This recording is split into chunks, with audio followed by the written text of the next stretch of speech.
సజీవుడును జీవము కలిగిన యేసు క్రీస్తు నామమున మీకు శుభము కలుగునుగాక. క్రీస్తునందు ప్రియమైన వారలారా, మీకు మా వందనాలు తెలియచేస్తూ ఉన్నాం. ఈ శుక్రవారపు దినమున దేవుడు మనకిచ్చిన గొప్ప ఆదరణకరమైన వాగ్దానమును బట్టి దేవునికి వందనాలు, కృతజ్ఞతలు చెల్లించుదాం. నేడు మనకివ్వబడిన దేవుని వాగ్దానము: తండ్రి లేని వారి ఎడల వాత్సల్యము చూపువాడవు. Amen, amen. హోషేయ ప్రవక్త ద్వారా దేవుడు ఈ మాటలు వ్రాయించాడు. హోషేయ గ్రంథము 14వ అధ్యాయము 3వ వచనము: అశ్షూరీయుల చేత రక్షణ నొందగోరము, మేమికను గుర్రములను ఎక్కము, మీరే మాకు దేవుడని మేమిక మీదట మా చేతి పనితో చెప్పము. తండ్రి లేని వారి ఎడల వాత్సల్యము చూపువాడవు నీవే గదా. Amen, amen. క్రీస్తునందు ప్రియమైన వారలారా, ఈ వాగ్దానము ఎంత గొప్ప వాగ్దానం అంటే, తండ్రి లేని వారి ఎడల జాలిపడే దేవుడు, వారి ఎడల వాత్సల్యము చూపే దేవుడు. ఈ హోషేయ గ్రంథము 14వ అధ్యాయము చివరి అధ్యాయము, ముగింపు అధ్యాయము. అయితే ఈ అధ్యాయము యేసుక్రీస్తు న్యాయము కలిగిన వాడని, తన బిడ్డల పట్ల శ్రద్ధ కలిగిన వాడని, ఎవరైతే యేసునందు విశ్వాసముంచి ఉంటారో వారి ఎడల ఆయన ప్రేమ కలిగి ఉంటాడని ఈ గ్రంథములో 14వ అధ్యాయం తెలియచేస్తూ ఉంది. భూమి మీద అనాథలైన వారు ఎందరో ఉన్నారు. తల్లిదండ్రులు లేక అనాథలైన వారు ఉన్నారు. తల్లి ఉండి తండ్రి లేక అనాథలైన వారు ఉన్నారు. తండ్రి ఉండి తల్లి లేక అనాథలైన వారు ఉన్నారు. అయితే తండ్రి కొండంత అండ అంటారు. అయితే ఆ తండ్రి కరువైనప్పుడు ఆ తండ్రి ప్రేమకు నోచుకొని బిడ్డలు ఎందరో భూమి మీద ఉన్నారు. తల్లి వారిని పోషిస్తుంది, ప్రేమిస్తుంది. కానీ తండ్రి తమ బిడ్డలకు ధైర్యాన్ని ఇస్తాడు. నేనున్నాను అనే ధైర్యం ఇస్తాడు. అలాంటి తండ్రి లేని వారికి పరమ తండ్రి అయిన దేవుడు తండ్రిగా వాత్సల్యము చూపువాడని ఇశ్రాయేలీయులు తెలుసుకున్నారు. మనము పరలోక ప్రార్థన చేసేటప్పుడు యేసు ప్రభు పరలోక ప్రార్థన తన శిష్యులకు నేర్పించే క్రమములో మొట్టమొదట వాడిన పదము పరలోకమందున్న మా తండ్రి. ఎంత గొప్ప మాట! క్రీస్తునందు ప్రియమైన వారలారా, పరలోకమందున్న దేవుడు మనకెల్లరికీ, మన బిడ్డలకు, వారి బిడ్డలకు తరతరాలకు ఆయన తండ్రి, పరమ తండ్రి ఆయన. కనుక ఆయన తండ్రి లేని వారి ఎడల వాత్సల్యము చూపువాడవు నీవే గదా అని ఇశ్రాయేలీయులు పలికిన మాట. అయితే ఈ హోషేయ గ్రంథం 14వ అధ్యాయంలో ఈ 3వ వచనములో ఇశ్రాయేలీయులు ఈ మాట చెప్పడంలో వారి ఉద్దేశం ఏంటి అంటే, ఇశ్రాయేలీయులు పాపము చేశారు, పాపము చేత కూలిపోయారు. అయితే హోషేయ వారితో చెబుతున్న మాట 14వ అధ్యాయము 1-2 వచనాలు: ఇశ్రాయేలు, నీ పాపము చేత నీవు కూలితివి గనుక నీ దేవుడైన యెహోవా తట్టుకు తిరుగుము, మాటలు సిద్ధపరుచుకొని యెహోవా యొద్దకు తిరుగుడి, మీరు ఆయనతో చెప్పవలసినదేమనగా అని హోషేయ ఇశ్రాయేలులకు తెలియచేస్తున్నాడు. ఏం చెప్పాలి?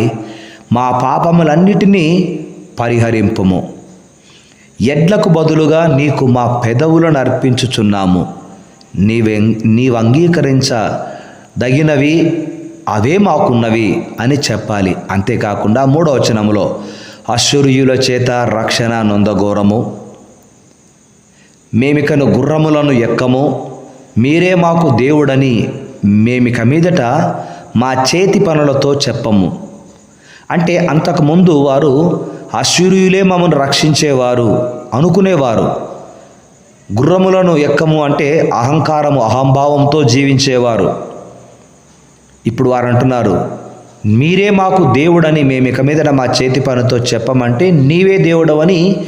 వారు ఏ వృత్తిలో ఉండేవారు ఆ వృత్తి, ఈ పని మాకు దేవునితో సమానము, ఈ ఉద్యోగము, ఈ వ్యాపారము మాకు దేవునితో సమానము, మాకు దేవుడు ఈ వృత్తే అని చాలామంది అంటూ ఉంటారు. ఇశ్రాయేలీయులు కూడా అదే మాట అన్నారు. అయితే ఇప్పుడు వారు ఏం చెబుతున్నారంటే, తండ్రి లేని వారి ఎడల వాత్సల్యము చూపువాడవు నీవే కదా, అంటే మాకు నీవు తండ్రివి కదా అని వారు ఇశ్రాయేలీయులు ఒప్పుకున్నారు. క్రీస్తునందు ప్రియమైనటువంటి వారలారా, ఈ హోషేయ గ్రంథము 14వ అధ్యాయంలో మొదటి 3 వచనాలను మనం గమనించినట్లయితే, ఇశ్రాయేలీయుల పాపం వలన వారికి కలిగిన పతనము జ్ఞాపకం చేసుకొని మారు మనస్సు పశ్చాత్తాపముతో దేవుని తట్టుకు తిరిగారు. పాప క్షమాపణ కొరకు విరిగిన వినయ మనసుతో దేవుణ్ణి వేడుకున్నారు. అశ్షూరీయులను, గుర్రములను నమ్ముకొనక నీపైనే పూర్తిగా ఆధారపడతామని వారు ఒప్పుకున్నారు. కనుక పాపం వలన కలిగిన పతన పరిస్థితులను గుర్తుంచుకున్న చేత వారికి పశ్చాత్తాపం కలిగింది. మారు మనసు పొంది దేవుని యొద్దకు వారు వచ్చి మమ్మను క్షమించమని ప్రభువుని వేడుకున్నారు. అయితే దేవుడు వారికి చేసిన వాగ్దానములు 4వ వచనము నుండి 8వ వచనం వరకు దేవుడు ఇశ్రాయేలీయులకు వాగ్దానం చేశాడు. పశ్చాత్తాపముతో దేవుని యొద్దకు తిరిగి వచ్చిన ఇశ్రాయేలీయులకు దేవుడు ప్రేమపూర్వకమైన వాగ్దానాలు చేశాడు. వారు విశ్వాసఘాతకులు కాకుండా 1 వారిని గుణపరచెదను అన్నాడు. 2 కోపము చల్లార్చుకుంటును అంటున్నాడు. 3 మనస్ఫూర్తిగా వారిని స్నేహిస్తాను అంటున్నాడు. 4 ప్రేమపూర్వక సంబంధములను కలిగి ఉంటానని తెలియచేస్తూ ఉంటున్నాడు. 5 దేవుడే వారి ఎడల శ్రద్ధ కలిగి పోషించి వర్ధిల్ల చేస్తానంటున్నాడు. 6 వారి జీవితాలను విశాలపరుస్తానంటున్నాడు. 7 నూతన విలువ ప్రసాదిస్తాను అంటున్నాడు. 8 ఆశీర్వాదములు, సంరక్షణను కలగ చేస్తానంటున్నాడు. ఎంత గొప్ప దేవుడు! క్రీస్తునందు ప్రియమైన వారలారా, ఈ 8 వాగ్దానాలు 4వ వచనము నుండి 8వ వచనం వరకు దేవుడు తన ప్రజలైన ఇశ్రాయేలీయులకు, అనగా పాపము చేశామని ఒప్పుకొని పశ్చాత్తాపముతో దేవుని యొద్దకు తిరిగి వచ్చిన వారికి ఇవ్వబడిన వాగ్దానములు ఈ 8. కనుక ఈరోజు నాకు తండ్రి లేడు అని తండ్రి లేని బిడ్డలు బాధపడకూడదు. ఎందుకంటే తండ్రిలాగా నీ పైన వాత్సల్యము చూపించే పరమ ప్రభువు మనకున్నాడు. కనుక ఆ తండ్రి లేని లోటు నీకు ఆయన తీరుస్తాడు. నీవు ప్రార్థించేటప్పుడు నా తండ్రివి నీవే అని ఒప్పుకుంటూ ప్రార్థిస్తున్నావు కనుక ఆ పరమ తండ్రి నీ వ్యాధి బాధలలో, నీ కష్ట సుఖాలలో అన్నిటిలో నీకు తోడుగా ఉండి నీ పట్ల శ్రద్ధ కలిగిన దేవుడు కనుక పోషించి వర్ధిల్ల చేసి నీ జీవితాన్ని విశాలపరిచి విలువైన ఆశీర్వాదాలు నూతనముగా ప్రసాదిస్తూ సంరక్షిస్తాడని వాగ్దానం చేశాడు. ఇట్టి వాగ్దానమును బట్టి దేవునికి వందనాలు, హృదయపూర్వకమైన కృతజ్ఞతలు చెల్లిస్తూ ప్రార్థించుకుందాం. మహాపరిశుద్ధుడైన మా తండ్రి, అవును దేవా, తండ్రి లేని వారి ఎడల వాత్సల్యము చూపువాడవు నీవే కదా.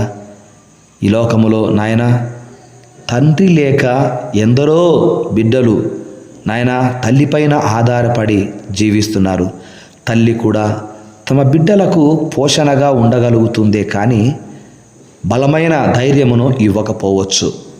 తండ్రి లేనటువంటి బిడ్డల పరిస్థితులు ఎలాగుంటాయో తండ్రి అనుభవిస్తున్న బిడ్డలకు తెలుసు. కనుక వారికి మీరు తండ్రిగా ఉండి దీవిస్తున్నారని వాగ్దానము చేసిన విధానమును బట్టి కృతజ్ఞతలు చెల్లిస్తూ యేసునామమున ప్రార్థిస్తున్నాము తండ్రి, ఆమెన్. తండ్రి, కుమార, పరిశుద్ధాత్మ అన్యోన్య సహవాసము, వాత్సల్యము సదాకాలము మనకెల్లరికీ తోడై ఉండునుగాక. Amen, amen. దేవుని వలననే నీకు గొప్ప ప్రతిఫలము కలుగునుగాక. May God bless you. May God bless you all. Yesayya కృప మీకు తోడై ఉండునుగాక. ఆమెన్.